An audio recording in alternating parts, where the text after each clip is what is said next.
Hello dear friends, मेरे YouTube channel में आप लोगों का बहुत बहुत स्वागत है। अब आप लोग हमारी कहानी का आनंद लीजिए। जंगल की हरी परी की कहानी। बहुत समय पहले एक घने जंगल में हरी परी का घर था। वह जंगल की संरक्षक थी और उसके पास ऐसी शक्तियां थीं जिससे वह पेड़ों, पौधों और जानवरों की देखभाल करती थी। उसकी हरी पोशाक पेड़ों के पत्तों जैसी थी और उसकी आंखें जंगल की झील की तरह गहरी थीं। जब भी वह जंगल में चलती, फूल उसके पीछे खिल उठते। एक दिन हरी परी को महसूस हुआ कि जंगल में कुछ गलत हो रहा है। पेड़ों की पत्तियां पीली पड़ रही थीं, नदी का पानी गंदा हो गया था और जानवर असहज होकर जंगल छोड़ने लगे थे। हरी परी ने महसूस किया कि यह किसी बाहरी खतरे का संकेत है। उसने तय किया कि वह इस समस्या का समाधान खोजेगी।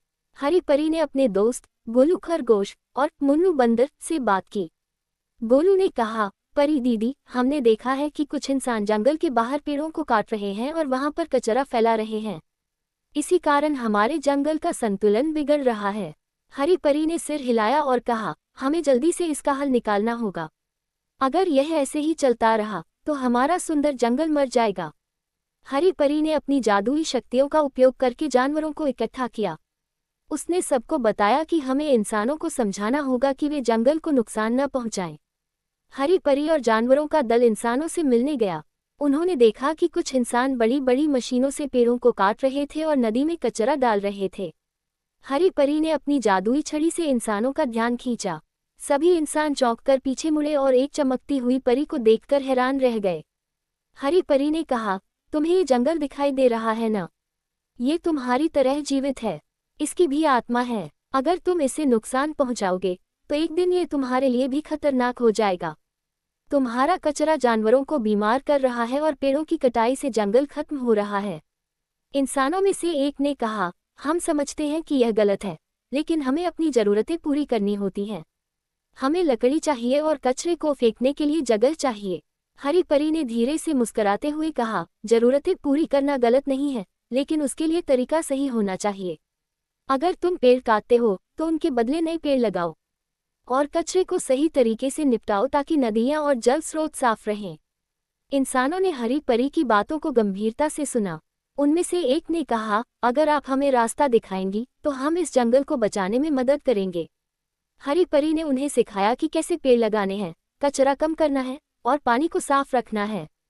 उसने बताया कि अगर जंगल खुश रहेगा तो वह भी खुश रहेंगे। इंसानों ने उसे वचन दिया कि वे जंगल की देखभाल करेंगे और उसे हानि नहीं पहुंचाएंगे। धीरे धीरे जंगल में फिर से हरियाली लौट आई। पेड़ नए पत्तों से ढक गए, नदी का पानी साफ और निर्मल हो गया और जानवरों ने खुशी से जंगल में लौटना शुरू कर दिया। हरी परी के चेहरे पर संतोष की मुस्कान थी। उसने महसूस किया कि इंसान और प्रकृति के बीच संतुलन बनाकर रखा जा सकता है। हरी परी अब भी जंगल की देखभाल करती है, लेकिन अब वह अकेली नहीं है। इंसान भी उसका साथ देते हैं। जब भी कोई परेशानी आती है, इंसान और हरी परी मिलकर उसका सामना करते हैं। हरी परी ने सिखा दिया कि प्रकृति की रक्षा करने से सबका भला होता है। इस तरह जंगल की हरी परी ने अपने साथियों के साथ मिलकर जंगल को बचा लिया और उसे फिर से खुशहाल बना दिया। उस दिन से जंगल में हरियाली बनी रही और सभी जीव जंतु खुशी से रहते हैं। इंसान भी अब हरी परी की सीख का सम्मान करते हैं और अपने आसपास की प्रकृति की देखभाल करते हैं। आप लोगों को कहानी पसंद आई हो तो प्लीज़ चैनल को सब्सक्राइब कर दीजिएगा और वीडियो को लाइक और शेयर ज़रूर कीजिएगा। Thank you.